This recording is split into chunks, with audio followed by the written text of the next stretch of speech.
All right, welcome in. It is Wednesday. It is time for Total Bases. I hope this is working because like 2 minutes before I got on air, I straight up dropped my computer on the hardwood floor. So again, I think we're coming in right now. So of course we run this. We've all got our computer kind of docked. We've got the camera and the lights, and my whole setup just went right on the floor. So again, I think it's working. I can see you guys. Hopefully, you can hear me. It's Wednesday. We've got a full slate of ball. We've got day games. We got games tonight. 14 games randomly. The Twins and the Rangers have a day off in the middle of their series. Not sure what that is for, but that was an interesting sort of wrinkle in the schedule today. So 14 games and a game that was suspended last night that's going to resume play today in the Giants Braves. So just another interesting day of baseball. For me, 1-2 last night, 2 losing days to start the week, and I ruined the parlay with the Marlins. The other two guys you see on your screen here won their parlay legs. So I got to get things turned around. Bryan Leonard, how was your night last night? Great call with that under in the Mariners game. Thank you. Yeah, that one worked out well. We've now, we had that one game the day before in which Detroit changed the pitchers. So that win isn't there because I always list, well, I don't always, but 90% of the time I list my pitchers. So we've now won 7 straight games, and I looked on the sheet today, and I guess I'm number 1 overall on the entire site for the last 3 days. Let's keep that going. It's been a really good run for a long time, but yeah, a lot of other guys have been hot too, so I haven't been able to crack it to number 1. But if you're looking for the number 1 guy the last 3 days, that's me at 7-0. Yeah, we had the Seattle game under yesterday, and that was never in doubt. In fact, I think all of our plays during this run have been multi-run winners, so working out very well. I believe you wanted to talk about the White Sox and the Yankees, so we'll get into that. A couple of lefties going today. K against Rodon. Rodon's about a 180 favorite or so right now, with a total of 8.5. I do like the Yankees in this game, but I don't want to lay that type of number. Rodon's pitching very well, and K, after a couple of questionable starts, has come back and is pitching very well. So, like that, the Yankees traditionally have done very well at home against this division. So that's always something to look at. But they're still without their best player, best hitter, one of the best hitters in baseball, if not the best. So don't know if I can lay it here. The White Sox, we've made a lot of good. The thing is, we've made a lot of good money on teams like the White Sox and the Cardinals right now, but I'm just not seeing quite the numbers I'm looking for to continue to back them. So at this point, and it's early, it's 6 a.m. as I always say out here in Vegas, and we do have some day baseball today. Is a change from the last couple of days. So, yeah, out of this game, this is a game that's going to be on the evening card. And at this point, unless I can see a 170 out there with the Yankees, I might use it as a small play. But other than that, I'm probably passing this one. All right, let's get Tokyo Brandon in here. Tokyo Brandon, how was your Tuesday? And then talk to me about Yankees White Sox. Yeah, my only play is the one that got held over. So we'll see how that turns out. And I went 2-1 in the KBO tonight, or this morning, I guess, according to you guys. Tonight for me, lost the 4%, won a 3%, and won a 2%. So kind of broke even, I guess. So yeah, not too bad. Let's get to today's slate. The Yankees and the White Sox. Pretty much crushed them yesterday. Yankees, really good home team. I mean, they're 20-12 at home. White Sox are 14-21 away. K's never, I mean, he was pretty good here in Japan. He had Trevor Bauer kind of coaching him with the Bay Stars. And now Trevor Bauer's in New York, and K is pitching for the White Sox. Doing okay. I mean, he gave up 2 in his last start to the Dodgers, which is a respectable start. It's a quality. Well, I don't know if it's a quality start if it's 5 innings, but before that, he got bombed by Philadelphia. If you look at the starts before that, though, he gave up 1, 1, 1, 2, and 0, 2. In that 6-start stretch, he pitched 5 innings or more in every single start. So He was having a lot of quality, and now he's dropping off a little. Rodon's a guy I never really liked to back, but this season he's kind of changing my mind. If you look at my Twitter X, Tokyo _ Brandon, I put my pitcher matchup rankings, and he ranks number 1. Let's see. Not number 1, sorry. He ranks number 3. He's got a 523 OPS against these batters. So I don't know, maybe an under here. If K can hold the Yankee bats down, I certainly think Rodon can hold the White Sox bats down. The question is, can K hold the Yankee bats down? Who would have expected the Yankees to be exploding for runs like this after Judge goes out, but they are. So, yeah, I think maybe an under would be a way to go in this one. Yeah, TB, that's a really good point. Who would have expected the Yankees to have won 7 of their last 8 with Judge out, given the fact that prior to that stretch, the last 4 years or so without Judge, playing, roughly like 450 baseball. So they were under 500. They're actually, even with the run of the 7-1 run that they're currently on, they are still, I believe, under 500 without Judge since the beginning of 2021. So you could look at that a couple different ways. One, maybe you say, well, this year's team is that much better. Maybe they don't need him to win these games. Or that's a small sample size, and Judge being out over the course of time makes them a lesser team. I gravitate toward option 2. Listen, like, I don't know. That Guardian series, they had the Guardians had them on the ropes a couple times, and there was a game where the Guardians basically had it won. I think the Yankees scored late and then won in extras. They came out the next day, won a 3-2 game. They beat Toronto 3-1 the other day. So, give them credit, like give the Yankees credit. They're winning close games, but some of these games could have gone the other way. I was surprised last night that the White Sox got destroyed. I'll give them a pass. The White Sox, listen, this team has been playing great ball. Murakami goes down, and they call up Jacob Gonzalez. They call up Braden Montgomery, and like they almost don't miss a beat.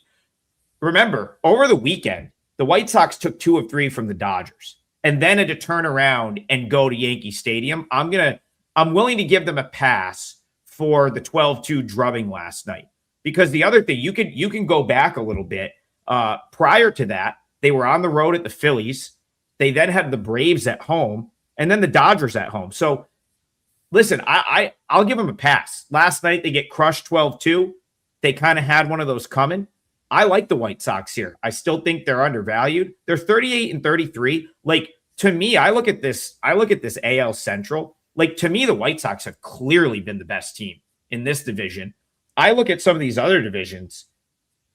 Aside from the Yankees and the Mariners, like, I'll even go as far as to say I think the White Sox are a better baseball team than the Rays. Like, I know the Rays got off to that hot start. Give me like this sort of young group of White Sox over the Rays from this point forward. Like, that's just how I feel about these two teams. I think the White Sox hang around here. I don't mind Anthony Kay. Rodon is great, but if the White Sox are up there, have patient at bats, he will put some guys on. And TB, you said, Rodon versus these hitters. How much exposure could Rodon have had against these hitters? Half of them were at Charlotte last year, so it's got to be a small sample size. So I'll take my chances here. There might be a couple. Yeah, it's more than I thought. Maybe he had a couple starts against the White Sox last year. It's a good point. I didn't expect, well, because, Jacob Gonzalez just gets up. Montgomery just gets up. How many at-bats could Colson Montgomery have against Rodon? I was actually not expecting it to be that high. I'll take the run and a half. Sorry to interrupt. Go ahead. Go ahead. It's Grichuk and Benintendi are the majority of that. Two guys I could care less about, if I'm being honest. When I evaluate the White Sox, when I evaluate the upside of this White Sox team, those two guys do not come to mind. They're afterthoughts for me. It's nice that Benintendi's like still kicking and stuff, and he definitely helps. But when I look at this White Sox team and their upside and the sort of like where I think the market is off, I just don't think the market and the odds makers have given the White Sox credit for how good some of these young players are that have made their way up through the system. And so I'm still high on the White Sox, especially if they're playing a team where we're going to be able to get some value on the White Sox. That's been the problem. The market caught up a little bit to the Sox, and suddenly we didn't have the value. Well, when they're playing the Yankees, you're going to get the value. I like the White Sox plus the run and a half here. Right now, it's minus 130. That is on my list for potential client plays today. I was hoping to get, Bryan Leonard, some of that Yankee steam that likes to come in throughout the day. Give me like 10 more cents there. Might be a client play, but certainly one I'm looking at today. White Sox plus 1.5. I think they're a good baseball team. They've scrapped with the best teams in the league over the last couple of weeks and beat them. Beat the Braves twice, 2 of 3 from the Dodgers. No reason that they can't be competitive in this series with the Yankees, so I like them here. Double play. Brian just told you he's number 1 on the site. What was it? Last 30 days? You jump the number 1 leaderboard for the last 30? No, just the last 3, 7 and 0. But I've had a lot of winners, but I usually give out smaller plays, 1.5 unit plays. So whenever guys are giving out 4s and 5s, it's tougher for me to do it. But I'm a pretty conservative guy. I may have a 5% today. There's a game I have circled. We'll have to see how the line moves on it, but there's a possibility I may have a 5 today. So just keep in mind, I'll be putting my plays up after the show today. So check back if you're looking for a 5 or a bigger play. But it's been running pretty well for me. Yeah, I'm in the same boat. I'll be putting plays up as soon as the show is done. I wanted to, a couple ones like the White Sox is one that I'm considering, and there's a couple that I want to see if they move a little bit more in my favor. So yeah, I'll absolutely have plays out. TV probably already has stuff up. Double play package, 2 of the 3 of us, big discount. Check it out on the page. Tokyo Brandon, let's get you back in here. Omni Syndicate, thank you for the donation. Much appreciated. All the donations go to charity. Greatly appreciated. Helps the show, helps the algorithm. He says, good morning, guys. Can we talk Guardians at Brewers? Gavin Williams and Brandon Sproat on the mound. Do the Guardians bounce back today? And what do you think about Guardians plus money? Tokyo Brandon, kick us off, and then we'll get the resident Guardian guy, Bryan Leonard, in here. Well, Milwaukee's bats certainly are better than the Guardians in current form. Guardians are not hitting well. Got them ranked 26 out of 30, where I got Milwaukee ranked 6. So that's a big discrepancy. But then the Guardians bullpen kind of makes up for that because they're producing a lot better than Milwaukee's bullpen. So I got the Guardians with a pitching advantage, but Gavin Williams, not real good numbers against these Brewer batters in his career. Only 24 at bats against, but he is giving up a 822 OPS to these batters. I think the Brewers can get to him a little bit. I think I hate to use the word, but I think Williams is a little overrated. I think the books are giving him a little too much credit. Because he was a chronic walker all season last season on my numbers. He seems to have fixed that problem this season. Sproat, he hasn't pitched very well. Looking at his last few starts, he did actually pitch well against the A's. He gave up 1 run, and then he gave up 3 before that. Before that, he gave up 5, and then it was a 3-3-3-3-3. So you almost depend on 3 runs given up by him. But I don't know. These Guardians bats kind of ice cold right now. Even when they win, it seems like they're only scoring like 3 runs when they win, it seems. I don't know. Sproat's kind of the wild card here. I don't think Williams is as good as the books like it. So I would take maybe a Milwaukee team total over if you can get a 3.5, or a first 5 over 1.5 for Milwaukee is probably how I would go. Bryan Leonard, we all know, everyone here knows that baseball is the best sport. That's why you guys come and watch this show every morning. That's why the 3 of us basically devote 6 months of our life to covering this sport. Brandon Sproat has been getting shelled, and then he goes and has his 2 best starts of the year at Coors Field and at Las Vegas Ballpark. That's why baseball is the best right there. You try to explain that, right? Like, guy was getting crushed before playing in those 2 ballparks. 3 runs a game, 3-3-3-3-3 is kind of what his game log looks like. That's not really no. He was getting his teeth kicked in for. I mean, he was getting 3 runs a game, but Tokyo Brady wasn't getting out of the 4th inning. So 3 runs a game is not very good if you're only going 3 or 4 innings. And then he turns Agreed. around, has a good start at Coors, and has a good start at the launching pad. Brian, you were at that game. So do you think Sproat's starting to turn a corner a little bit, or how do we look at that?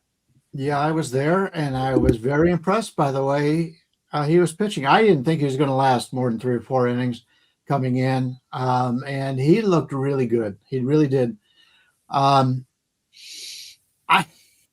can't back this Cleveland team in this situation.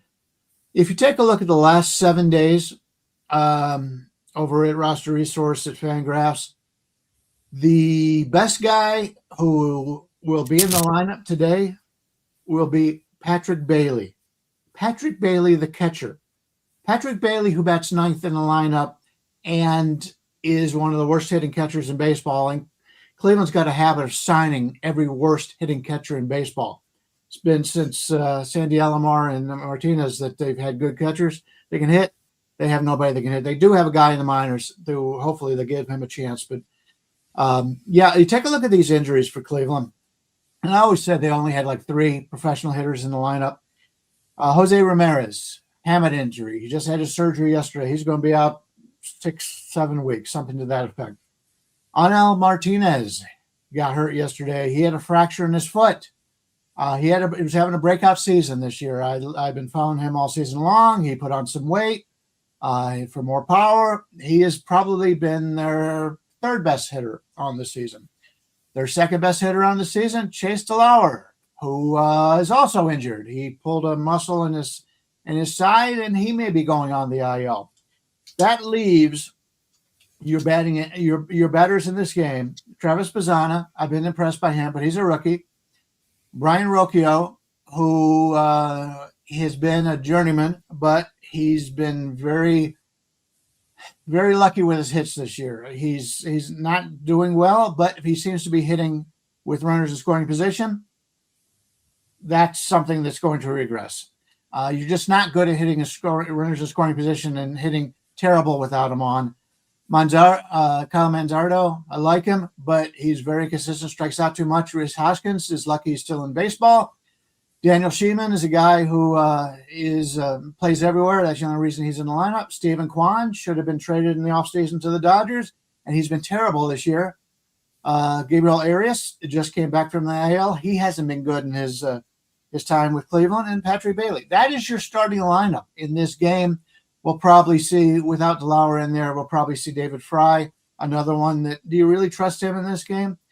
The Cleveland offense against this Milwaukee pitching staff, there's no way I want them. So I'm either going to play the Cleveland team total under, or I'm going to play Milwaukee. And the Milwaukee bullpen is very good. The Cleveland bullpen is also very good.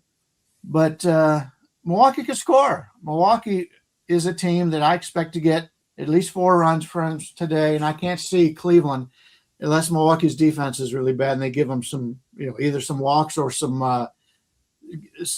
errors out there. I can't see Cleveland scoring more than 3 runs in this game. The current team total for Cleveland right now is 3.5 over 20. You can get under 3.5 at plus 100. That would be the way that I would approach this. I can't see them scoring 4 runs against Milwaukee in this game.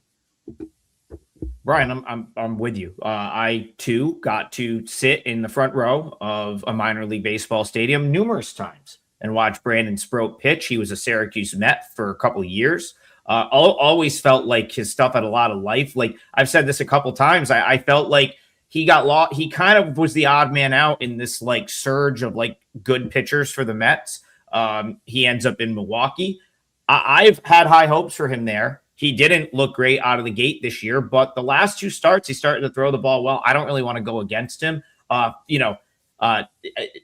start to follow teams and guys at the AA level because, of course, as someone that bets a lot of AAA, you kind of need to know who the guys are at AA that are coming into AAA. Somehow this one escaped me until the other day. I did not realize Jackson Chourio had a brother named Jason Chourio in the Guardians organization that's hitting. He has a 961 OPS at Akron right now. Maybe we should get him up at this point because, I don't know what we're waiting for right now. Guy's got like 170 at-bats at Akron this year as a 961 OPS. That was very interesting. Of course, his brother is a very good major leaguer at this point. I just thought that was interesting. I don't know how I didn't realize that till the other day. He's currently an Akron Rubber Duck for those following at home. But back to this game, I'm with you. I could only bet the Brewers. The Brewers are the better of these two teams here by a wide margin. And I think if Sproat can kind of hang in this game, then the Brewers have a bullpen edge at the end of the game. And of course, the better of the two lineups. So it's Brewers or pass for me. All right, let's keep it rolling. Let's go back to the chat here. Gonna grab one here at random. Some people are asking for athletics. Oh, sorry. Yeah, we can talk about that game. I actually have a pretty good opinion on that game. So let's do that. Let's go to Sacramento, where the A's home is for this week. We don't know where their home's going to be for next week or the week after, but this week they are back at Sutter Health Park. The rubber match of a 3-game set so far. The Pirates bounce back and get the win last night. TV, why don't you kick us off? Braxton Ashcraft, Aaron Savali, A's Pirates. How you seeing this one? Yeah, guys, grab a double play. 2 of your 3 favorite guys here for 3 days. Huge discount. Brian's on a 7-0 run. Adam was in the number 1 top last 30. I was in the number 1 last 30. So we're all great cappers. And there's a lot to like on the card today. In my opinion, there's a lot to like. So grab a double play. If you only like one of us, you can get any WagerTalk capper 3 days, 30% off. It's called triple play. So grab that as well. I'm still number 1 the last 30, although I better win today because Las Vegas Chris is right on my tail. I just saw. Yeah. Oh, you can see who ranks where, huh? I can on the site. Yeah, the leaderboard. No, the leaderboard on the website. So if you go to WagerTalk, just the main page, you can see the top 1, 2, 3. Yeah. You're right. 1, 2, 3 is up there. So yeah, Ashcraft's having an amazing season here. Thing is, Pittsburgh bats, I have them ranked below average, and I got their bullpen ranked 28 out of 30. It's really hard to win games if that's the case. So A's have huge advantage with the bullpen and with the hitting. I got the A's ranked number 2 in current form in hitting. But we go to the pitching, and Ashcraft has been amazing, and his command and control amazing. Generally, I like to use a walk rate, how many walks he's issuing compared to how many guys he's striking out. 30 to 40% is generally considered okay, acceptable in my opinion. And his walk rate is 17. So great command. I think the A's are going to have difficulty hitting him. And looking at his stats, there's nothing really to measure his stats against the A's batters, but I think they're going to have trouble hitting him. Whenever you get the elite pitcher going against the good lineup, usually, not always, but usually pitching wins. From my experience as a scout and just watching games for 30 years, 35 years, pitching usually wins that matchup when you have elite batting and elite pitching, generally speaking. So I think he'll quiet the bats down. The question is Savali against the Pirates. The Pirates are in a little bit of a funk here. If we look at Savali's last couple starts, he absolutely shelled. 7 runs against Seattle, 5 runs against LA. He's not in a good spot here. So that would lead me to say I think Pittsburgh, but man, you can't take them with that bullpen in full game, in my opinion. Their bullpen is just atrocious right now. So if I were to bet this game, I'd probably take Pittsburgh in the first 5. I mean, Pirates bullpen's not worse than the A's. They might be bad. They're not worth the A's. That A's bullpen's as bad as it gets. That A's bullpen is as bad as it gets. Last night they blew another one. The guy that I think should be the best pitcher down there blows it last night. I don't know how does Alvarado give up runs? Guy throws 101 with movement and yet has a 5.63 ERA. I'm not disagreeing with you, TB. The Pirates, as a team right now, like I'm kind of half in, half out on them, but the A's, their bullpen sucks. It's just awful. It's terrible bullpen. Brian, I'm leaning with TB, but I'm actually leaning the full game here with the Pirates. How are you seeing Pirates A's? Problem with the Pirates is they're missing their two best hitters, Connor Griffin and O'Neill Cruz. They're both injured. They're on the IL. And that means you get some at-bats out of guys that I really don't think are very good. Eddie Rodriguez. I like Jake Mangum, but he gives you no power. He's a great defensive player, and I like his speed. Jared Trillo is in lineup each and every day. He should be a bench player. The thing is with Pittsburgh is they've got some pretty good, decent hitters on the team, but they lack the power. Horowitz is a first baseman who doesn't hit for power. Gonzalez is playing third base. He doesn't hit for power. These are guys that I like. They get on base. Brian Reynolds has made a career out of it. If he hits for 20 home runs, that's a pretty good season for him. But other than Brandon Lowe, or Brandon Lowe, maybe I always get them confused with how they pronounce the last name. But they just don't have enough power, and they're playing in a ballpark that is a good hitter's ballpark. And they're going against a pitcher in Savali, who I don't think much of. But I am worried about the Pittsburgh offense. That said, have you looked and seen how many runs support that Braxton Ashcraft gets? He's the opposite of Paul Skeens. All of his games seem to go over. And it's not because of him, because he's pitched great. They score when he is on the mound. So it's too many variables for me here. The total is 10. If I'm playing it, I'm playing the over, which I never thought I would see with Ashcraft on the mound. But Pittsburgh can nickel and dime them, get those singles and doubles over there, and we all know that the Athletics have a lot of power. So the line is 10, and I really thought it was going to come in about 9.5 because of Ashcraft being on the mound. But no, they're making you pay it, and I think they're right. I think it's going to be a high-scoring game.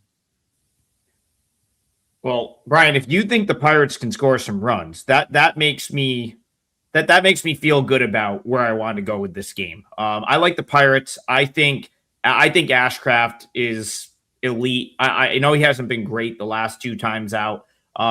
Wasn't terrible against the Marlins, but couldn't get deep into that game. That was my concern, right? Looking at the Pirates lineup yesterday, I was like, man, that is an Indianapolis Indians lineup if I've ever seen one, right? Like just, especially once you get outside of like Horowitz, Lau, Reynolds, maybe O'Hearn, looks very AAA-esque. You talked about Triolo. They had a better option, and he's in the A's dugout now. I don't know why I don't know why they're so committed to Triolo. They let Alika Williams go. Alika Williams just played great for the A's all week last week. Did. So again, but Aaron Savali is a guy that I think just about anyone can score off of. Pretty much a bottom 10% starter across like every metric right now in Major League Baseball. Listen, if like this is kind of a spot where I think Ashcraft can just put the team on his back a little bit. If Ashcraft goes out, has a quality start, which up until the last two times out, he did pretty much every single time he stepped on the mound this year. It's hard to believe that the Pirates are not in position to win this game. Maybe you don't trust the Pirates bullpen, but do you trust the A's bullpen? Much worse, in my opinion. So yeah, this will be my parlay leg. I am going to take the Pirates. Brian, what are we looking at for a price here? About 116, I would say.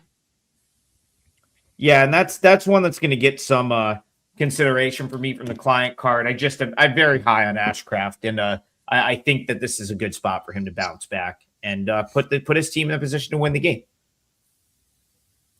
Okay, we're going to go to this one. That basically the chat. Well, actually, no, we're not going to go. We may go to that one, but I got to prioritize the comments that are coming in with a donation. So Omni, I'm going to go to this one. He says, can we talk Tigers Astros? Mize and Lambert on the bump. He likes under 8.5. Brian, I'll come back to you. Mize and Lambert on the bump. Tigers Astros. You had a total winner in this series earlier this week. Do you agree or disagree with the under here?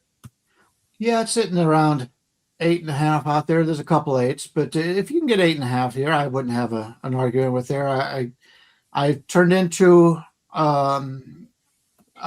Casey Mize fan the last couple of years. I didn't think much of him early in his career and thought Detroit was wasting a lot of their prime time trying to build him up. But no, it's once again the baseball teams know more than I do.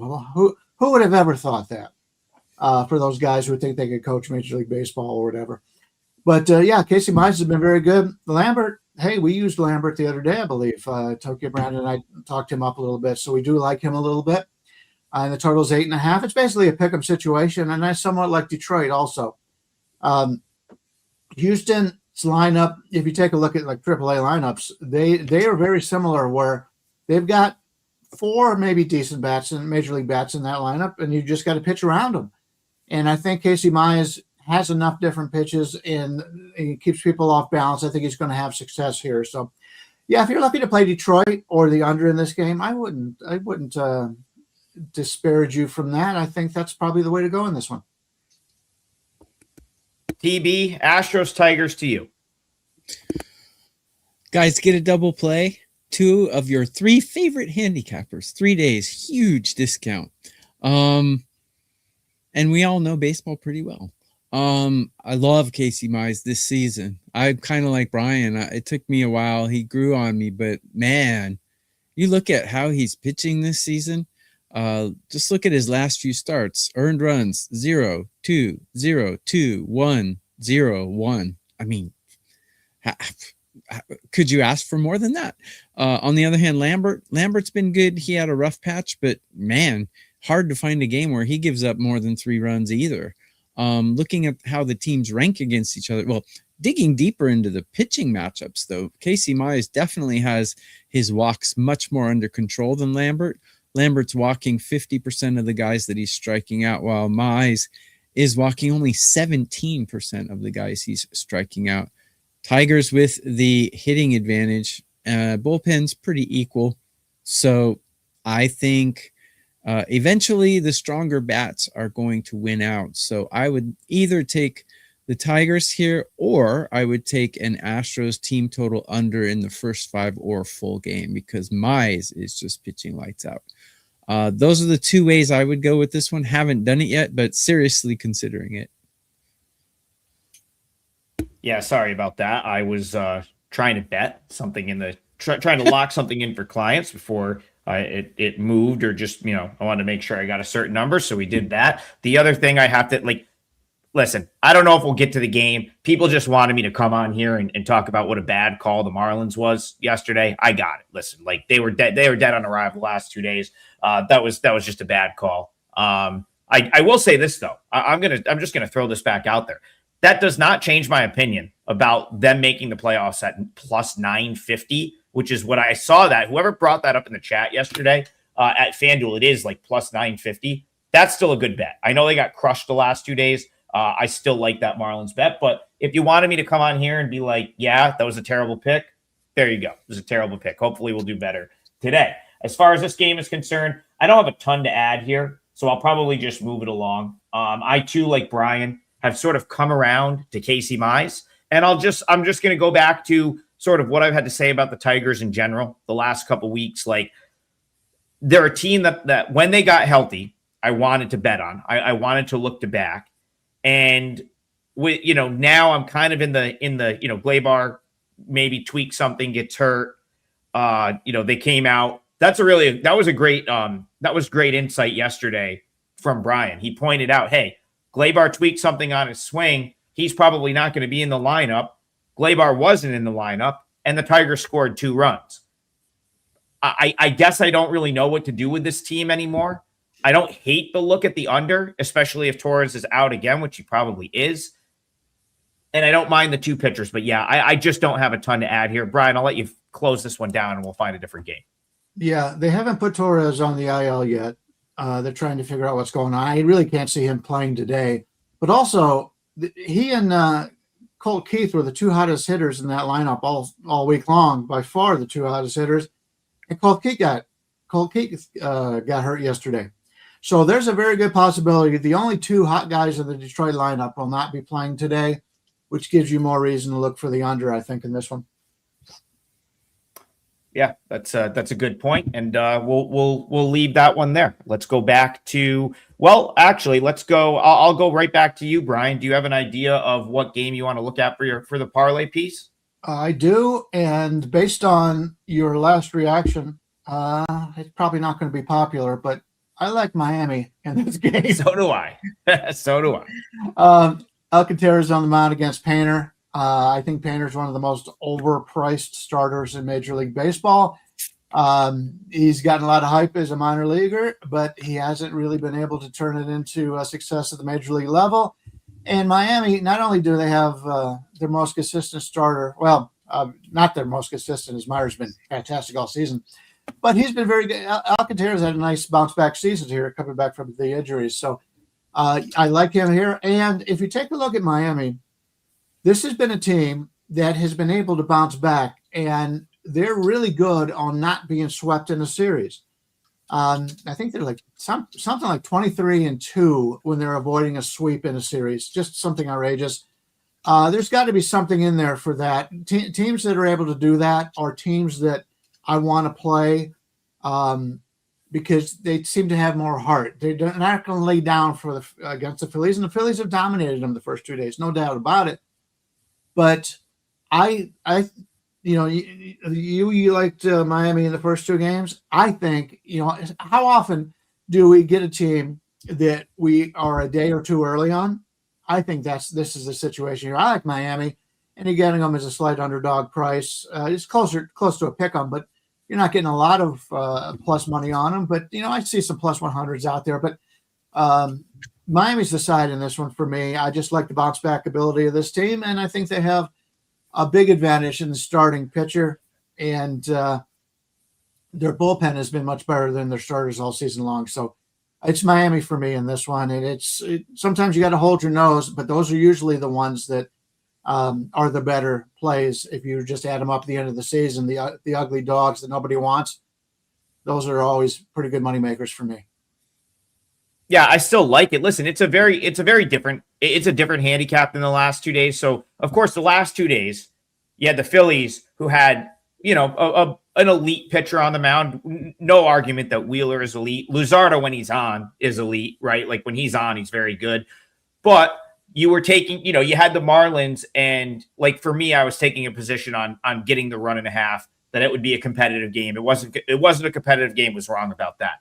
This is a little bit different because, like, now, Tokyo Brandon, I think you could make the argument that the Marlins have the better starter here, right? In Alcantara. Painter, I don't mind Painter in terms of, like, he's a guy that I do think maybe finds his way at some point, but we haven't seen it yet. So this is the first time of the series where the Marlins have the upper hand in the pitching department. Can they go out and execute? They've been awful with runners in scoring position. Does that change against an easier pitcher? Those are all questions we need answered. Help us out, TB.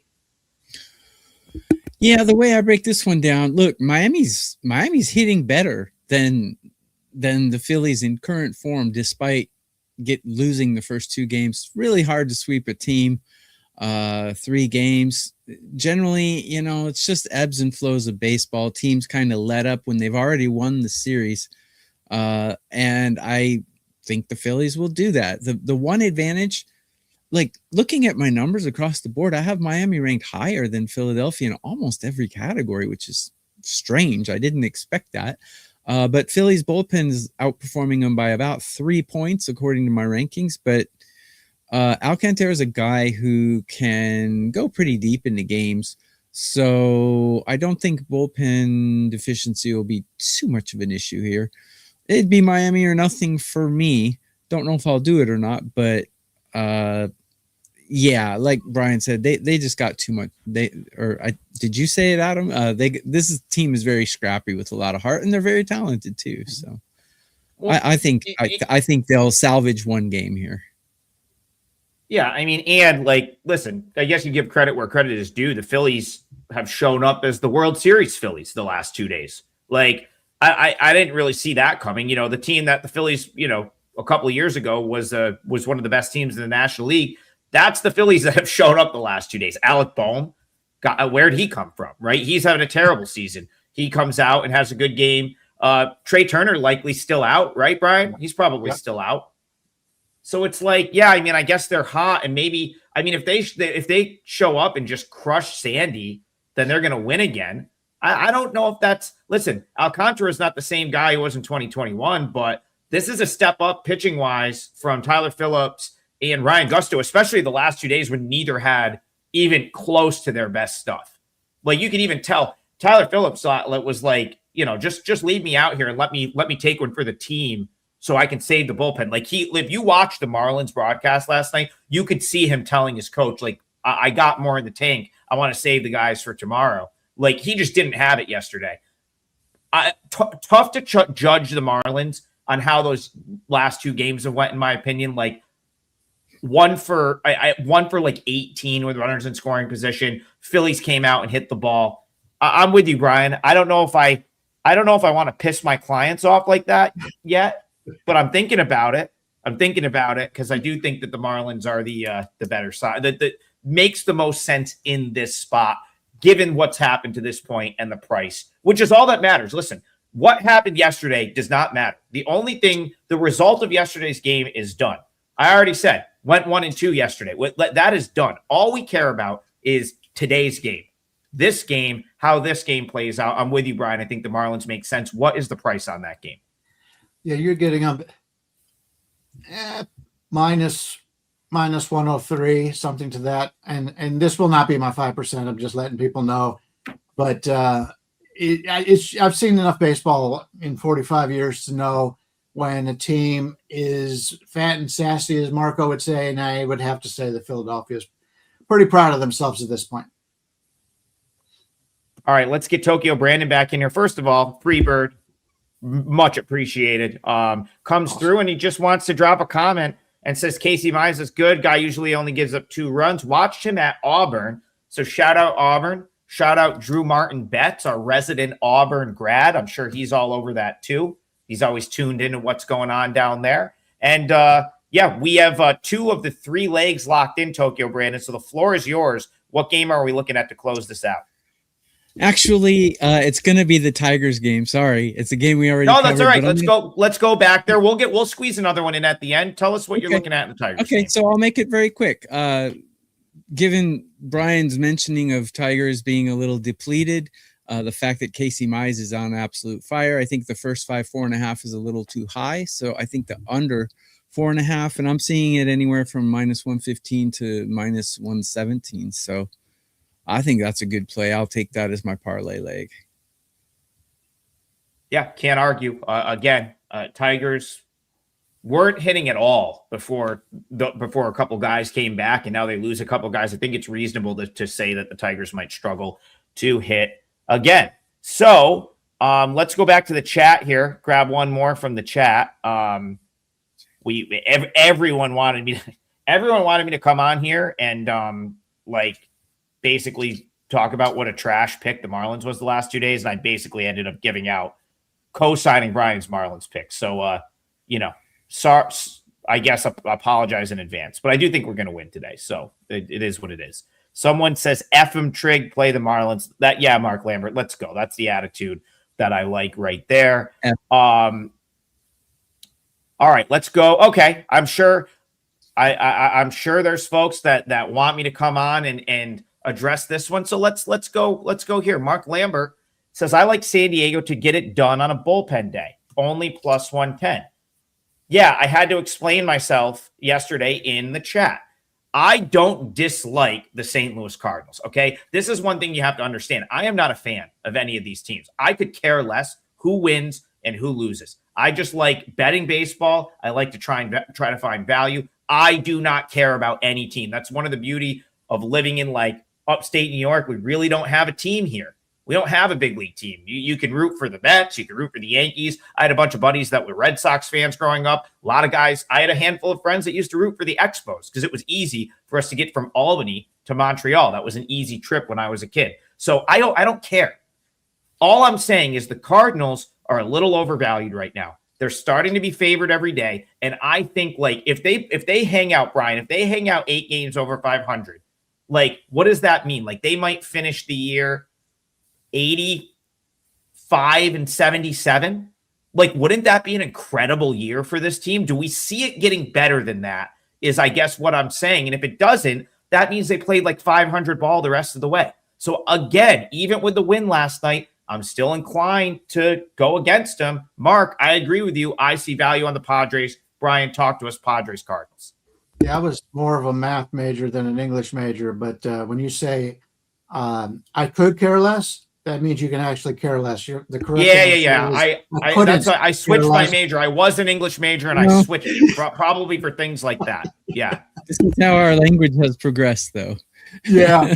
Considering half the texts I get, I can't understand what the hell they're saying. It's my fault for being older. But yeah, Leahy on the mound. He's about a 130, 125 favorite here. Total of 10.5 to San Diego, and that's a high. That is a very high total in a game played in St. Louis, which tends to be more of a pitcher's ballpark. Leahy's a guy that I like. He doesn't blow you away. He's not a big strikeout guy, but and then San Diego using the bullpen. I don't care. San Diego's got a great bullpen. I don't care who they use in the bullpen. Is this line really going to be 10.5? I don't understand it. I will let me get a quick look at the wins here.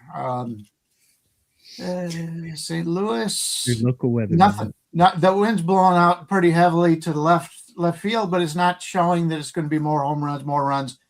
That people I think are just looking at the wind and they're thinking it's going to be a higher scoring game. I don't think so. I would look to play this under.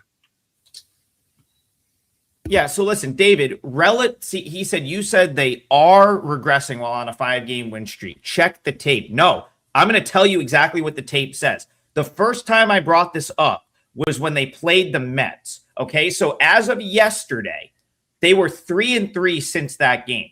That is, this is a team that's 8 games over 500. So they've only played 500 ball. Then yes, they were, in my opinion, starting to regress because they were 8 games over 500 and they played 500 ball. Now, they won yesterday. If they turn around and win today and win tomorrow, then I'm going to be wrong about that. But what I'm saying is that's what I expect from them the rest of the season. And technically, that would be regression relative to what they've done so far this year. Like if they go on and play 500 ball the rest of the year, that's what I'm trying to say. They're still like 85 and 77.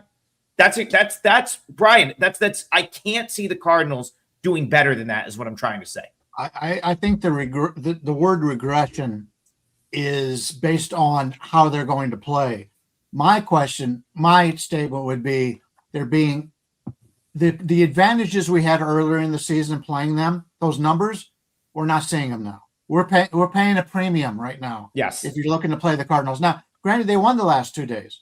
There's no doubt about it those were the winning sides. But as we say all the time, we're not playing teams. We're playing numbers. And we want to get a certain number. If numbers didn't matter, we would play the Dodgers every single day because we know they're going to win more games than they lose. Unfortunately, the lines maker knows that too. So you have to pick your spots. And it's like people have a team they love, people have a team they hate. I don't care what the teams are. I want to know, based on the value in the line, is this a good bet today? And that's what I've been doing for 45 years, and that's why I'm still here. TB, let's get you in here. Is there a good bet in this game for you, Padres Cardinals?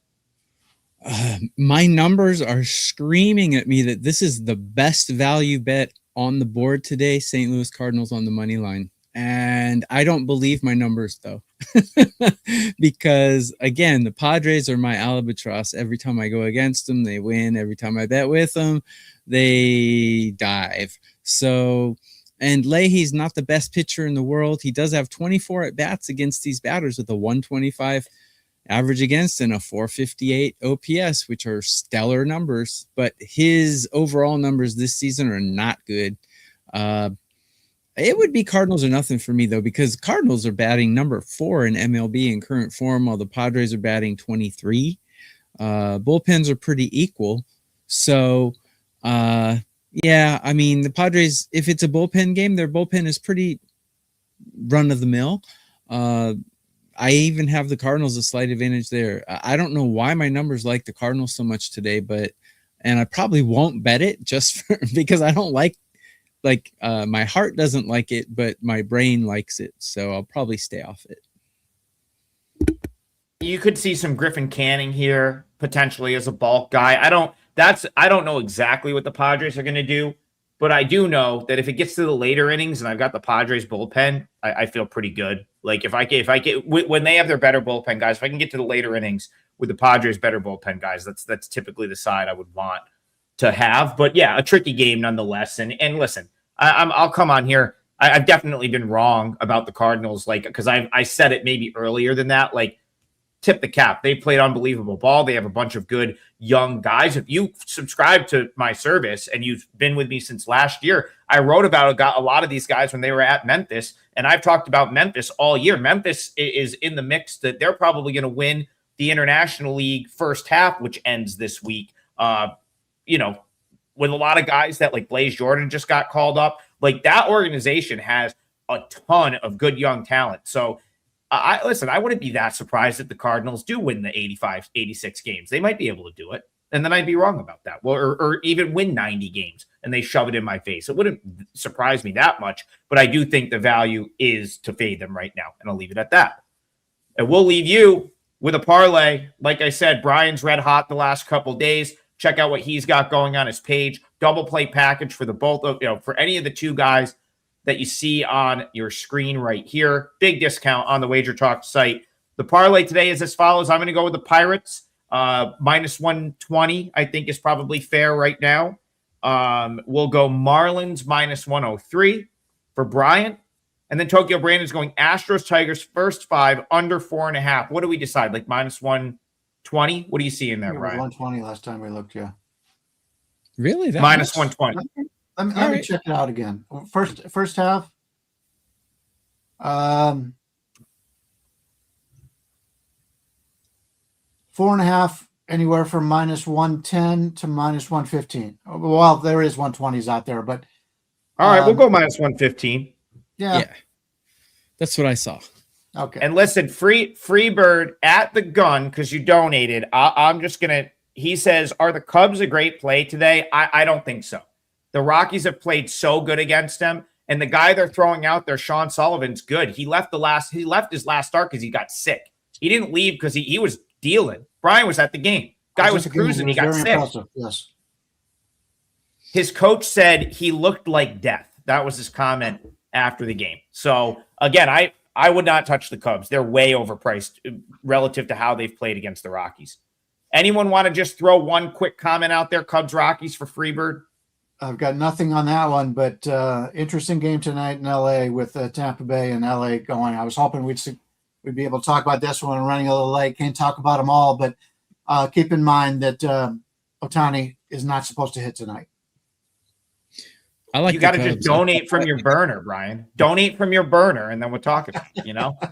Yeah, Brian's wife's not in the comments today. I think the Cubs are the play here. I like Assad, and after being so listless yesterday and flaccid, I think they'll come out today. So I'm kind of against Adam. Adam can dress like me if the Cubs win. Listen, I'm just saying, don't sleep on Sean Sullivan, former second rounder. Took him a little while in the minors, but he looked really good his last couple starts at Albuquerque, and he looked great in that game against the A's. And it was an illness is why he left the game. Like he was sick in his major league debut, was out there in his major league debut, sick as a dog, and still went and threw like 3 or 4 scoreless before they pulled him out. So I'm actually very interested to watch that game tonight. All right, one more time on the way out. 3-teamer as follows: Pirates minus 120, Marlins minus 103. Those are full game sides. And then Tokyo Brandon has a first 5 total. Astros, Tigers, first 5, under 4.5, minus 115. We'll see you guys tomorrow. Have a great day.